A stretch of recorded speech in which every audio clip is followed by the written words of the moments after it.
मालदीव बहुत दिनों से भारत को तंग कर रहा था। चाइना का वहाँ पर अच्छा खासा महत्व हो गया है। भारत को धमकी दे रहा है यहाँ से अपना वहाँ पर एक बेस है सेना का, इसको हटाइए, इसको हटाइए चाइना के इशारे पर। और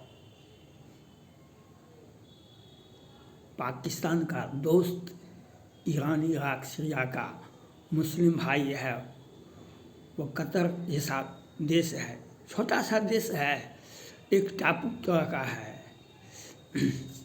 बहुत दिनों से भारत को धमकी दे रहा, भारत का वह चाइना का इशारा पर जैसे पाकिस्तान बर्बाद होता है तो बोलता है कि भारत ने हमको तंग कर दिया, गुजरात का। तो वही बात हुआ। मोदी जी ने भी, हमने पहले कहा था भारत वासियों से, तो किसी भी दुकानदार से अगर दुश्मनी हो जाए तो सौदा मत लो। किसी भी दुकानदार से तुमको सौदा हो, तुमको सम्मान नहीं देता है, दुश्मनी नहीं भी हो, अगर तुम्हें सम्मान नहीं देता है उसका सौदा बंद कर दो।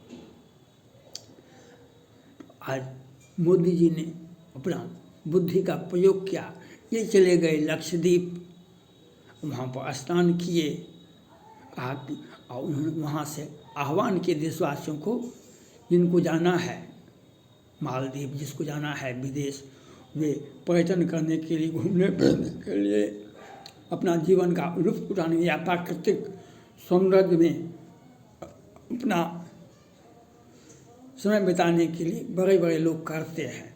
तो लक्षद्वीप जाइए, समुद्र का नज़ारा देखिए।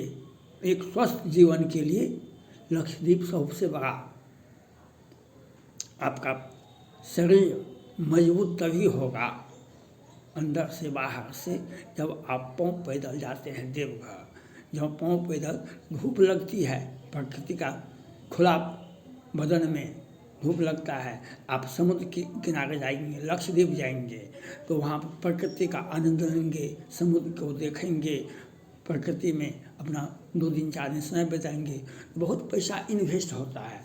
मोदी जी ने वहाँ पर स्नान करके लक्षद्वीप में और देशवासियों से अपील किए, पहले भी एक अपील की देखिए, विदेश में शादी करने के लिए काहे जाइएगा, पैसा देश का बर्बाद, आपको इंडिया में ही ताज होटल में कीजिए, जहाँ करना है वहाँ कीजिए। इंडिया का पैसा बाहर जा रहा है, करोड़ अरब रुपया, तो उसको बचाइए। और लक्षद्वीप तो जैसे ही बयान दिए मोदी जी, वहाँ के 3 मंत्री ने मोदी जी पर, माननीय प्रधानमंत्री पर अनाप शनाप बयान देना शुरू कर दिए। ये तीनों महिलाएं हैं। महिलाओं का तो आजकल कुछ ज़्यादा पुरुष ने बोलते हैं, उन पर बहुत तरह का आफत हो जाएगा, तो महिलाएं बोलना शुरू कर दी। तो वहाँ के जो प्रधानमंत्री हैं उन महिलाओं को मंत्रिमंडल से निकाल दिए और उनका अर्थव्यवस्था जो है भारतीय के इशारे पर टिका हुआ है। अगर भारत से नहीं जाएंगे, एक व्यक्ति जाता है वहाँ पर तो 1 लाख 2 लाख खर्चा करता है एक व्यक्ति। और इस प्रकार से भारत से हम तो नहीं समझते, मुसलमान भाई जाते होंगे तो वह पर्यटन करने के लिए क्या जाते होंगे, कुछ जो है जैसे रिया चक्रवर्ती, जैसे केजरीवाल की बेटी, ऐसे व्यक्ति जाते होंगे, वो हिंदू जाते होगा मालदीव, जिसे गाय का मांस खाना ही वर्जित नहीं होगा। और मुसलमान भाई जाते होंगे अपना धंधा, जो लीगल इलीगल ड्रग का सौदा भी अच्छा होता है मालदीव में, वहाँ पर तो वैसे व्यक्ति जाते होंगे, जैसे 5 नंबर का आदेश घोटालेबाज जाते होंगे। तो इसका असर मालदीव के अर्थव्यवस्था पर 2 दिन में पड़ गया। बहुत सारा होटल का कैंसिल हो गया, बुक होटल भी कैंसिल हो गया, आवागमन ठप हो गया हवाई जहाज से। अब वहाँ का आफत आ गया। तो इस प्रकार से देश में मोदी जी का, अब विदेश में भी देखिए मोदी जी के बारे में बोलने वाले का क्या हश्र हुआ।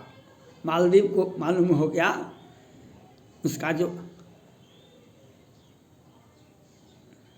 सरकार का जो आमदनी है तो उसमें 30% से 40% भारतीय का सहयोग है।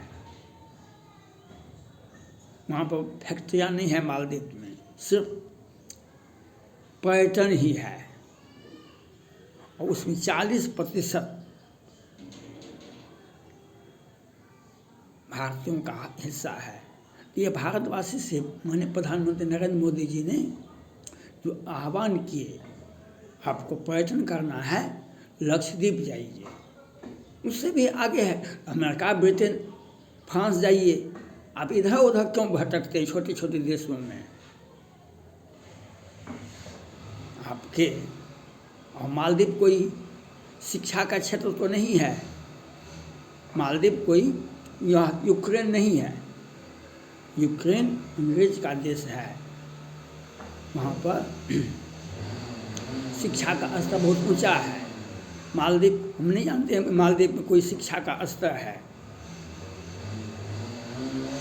इसलिए मालदीव नहीं जाना है। अगर आपको जाना भी है, आपके बच्चे को पढ़ाना ही है, यूक्रेन में पढ़ाइए। आप अमेरिका, इंग्लैंड, ब्रिटेन जाइए, यहाँ पर आपको वहाँ की कानून व्यवस्था को भी समझेंगे, वहाँ पर शिक्षा का स्तर को भी समझेंगे, वहाँ पर आपका बौद्धिक विकास नहीं, आत्मिक विकास भी होगा। आप कहीं पाकिस्तान जाइएगा, कहीं आप कतर जाइएगा, क्या क्या कतर में हमारे 8 पूर्व नौसैनिकों को फांसी दे दिया जो वहाँ का पर काम कर रहा था, वहाँ की सरकार के इशारे पर। तो कोई भी हिंदू को तो भूल के भी नहीं जाना चाहिए, मुसलमान भाइयों को भी नहीं जाना चाहिए मालदीव, जहाँ पर चीन का पैर रखा हुआ है। आज मणिपुर जल रहा है भारत का, क्यों जल रहा है? चाइना आ गया है म्यांमार में और वहाँ पर 2-3 गुटों में हिंसा हो गया, चाइना भी फंस गया है, उसका सैनिक भी वहाँ पर फंस गया है। तो वह रोहिंग्या मुसलमान और कौन कौन संगठन को वह मदद हथियार देता है वह लड़ने के लिए, और वहाँ से भाग करके और भारत में भी कैप्चर कर, भारत में भी हमारा हिस्सा है विदेश में, तो वह अपना देश बदल करके भारत में आते हैं। इसलिए भारत की जनता से माननीय प्रधानमंत्री नरेंद्र मोदी जी ने आह्वान किया, इस बात को गंभीरता से लेना चाहिए। जो हम किसी भी परिस्थिति में लेबनान या दुबई या मालदीव या कतर या पाकिस्तान या गाजा या ईरान, इराक, सीरिया जाएंगे तो आपके साथ क्या होगा? जो हमारे ये बात आप क्यों नहीं, देशवासी क्यों नहीं पढ़ रहे हैं, समझ रहे हैं? अपना माथा को कुछ दबाव बनाइए। जब आपके पूर्व 8 सैनिकों को फांसी दे दिया कतर ने, आपके साथ क्या करेगा? जो वहाँ पर काम करने के लिए सरकार के बिना, आदेश के बिना आप कोई कंपनी में काम नहीं कर सकते हैं, कोई सरकारी काम नहीं कर सकते हैं, बिना सरकार के आदेश का तो नहीं कर सकते हैं। अब वो हमारे कितने बड़े बड़े पदाधिकारी हैं, उनको फांसी दे दिया, क्यों? भारत ने इजराइल का साथ दिया और आपके प्रति भीतर से बाहर से आपका उसका व्यवसाय है भारत से। हेमा संगठन ने कहा था हिंदू को पाकिस्तान में, बांग्लादेश में, कतर में, आपकी विश्व के अनेक देशों में वह कहने के लिए डरता है, इसीलिए नहीं बोलता है। भारत पाकिस्तान में, बांग्लादेश में तो कितने हिंदुओं को काट के फेंक दिया गया, कितने क्रिश्चन को फेंक दिया गया। जहाँ पर मुसलमान होना अच्छी बात है, इस्लाम विश्व का सबसे अच्छा धर्म ग्रंथ है, सबसे अच्छा धर्म है, लेकिन यहाँ पर स्वयंभू, जहाँ पर हिजबुल्लाह, हमास, लश्कर तैयबा आतंकवादी ने पनाह ले लिया है, वहाँ पर मत जाइए। उसमें मालदीव भी आता है। इसलिए भारत की जनता से अपील की, जो प्रधानमंत्री नरेंद्र मोदी जी ने कहा, जो आप लक्षद्वीप जाइए, मालदीव मत जाइए। और जो जाएंगे केंद्र सरकार से भी, प्रधानमंत्री से ये अपील करना चाहते हैं, जो आप ऐसे लोगों पर नज़र रखना होगा। अपने एजेंसी को ये कौन कौन लोग जाने वाले जाते हैं, ये कहाँ से पैसा लाए हैं, कहीं इन्वेस्टमेंट तो करने के लिए नहीं जाते हैं, तो काला धंधा, ड्रग, फलना चिलना, बहुत तरह का अवैध धंधा भी होता है, वैसे लोग तो नहीं जाते हैं। आप पर्यटन के लिए लक्षद्वीप क्यों नहीं गए? आप पर्यटन करने के लिए आपको बहुत पैसा है, व्हाइट मनी, पहले व्हाइट मनी दिखाइए। आपको जाना ही है, अमेरिका जाइए, ब्रिटेन जाइए, फ्रांस जाइए, जर्मनी जाइए, जापान जाइए, ताइवान जाइए, जहाँ पर आपको कोई टोकेगा नहीं, आपको बेधड़क आपका। और वहाँ पर आप जाएंगे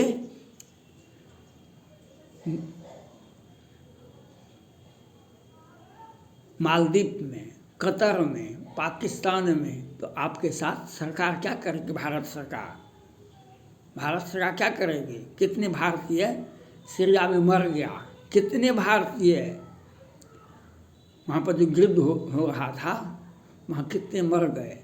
अब आदमी जब फंस जाते हैं तो घरवाले आंसू बहाते हैं कि हम फंस गए, हमको बचाइए, हमको यहाँ पर आर्थिक मदद कीजिए, हमारा घर बिखर गया। आप पूछ करके तो नहीं गए थे। प्रधानमंत्री जी ने जो कहा आपसे, देशवासियों से, किसी भी परिस्थिति में अभी भी गाजा, हमास, इजराइल में युद्ध हो रहा है, हुती, लाल सागर में भारतीय, और दुनिया में क्रिश्चियन, हिंदू को मिटाने का एक बहुत बड़ा एक षड्यंत्र चल रहा है। कितने भारत के कितने मालवाहक जहाज पर हमला हुआ, अमेरिका, इजराइल की कितने मालवाहक जहाज पर हमला हुआ। इसलिए हिंदुओं को और क्रिश्चियन को भी किसी भी परिस्थिति में भारत के अंदर में हैं, भारत में रहें, वह मुस्लिम देश में मत जाए। और मालदीव में तो और नहीं जाए, म्यांमार में तो और नहीं जाए, दुबई में और नहीं जाए, पाकिस्तान कभी नहीं जाए। अगर हिंदू चले गए, मुसलमान भी जाएंगे, तो उन्हें क्या, उनको भी नहीं जाना चाहिए, क्योंकि ये किसी का भी हितैषी नहीं है। पाकिस्तान की, बांग्लादेश क्या, कितना पाकिस्तान में जो जाते हैं यहाँ से मुसलमान भाई, उनको क्या इज्जत मिलता है, वह जाकर देखें। वह कभी भी भूल करके भारतवासियों को Iran, Iraq, Syria, Maldives, Pakistan नहीं जाना चाहिए। और आपको कतर से सीखना चाहिए। भारत प्रधानमंत्री जी ने जो अपील किए उस बात को समझिए। हम कभी भी मालदीव नहीं जाएंगे, हम कभी भी दुबई नहीं जाएंगे, हम जाएंगे लक्षद्वीप में। पिकनिक मनाइए, प्रकृति का आनंद लीजिए, और आपका विकसित मानसिकता है तो अमेरिका, फ्रांस, जापान, ब्रिटेन जाइए। थैंक्स।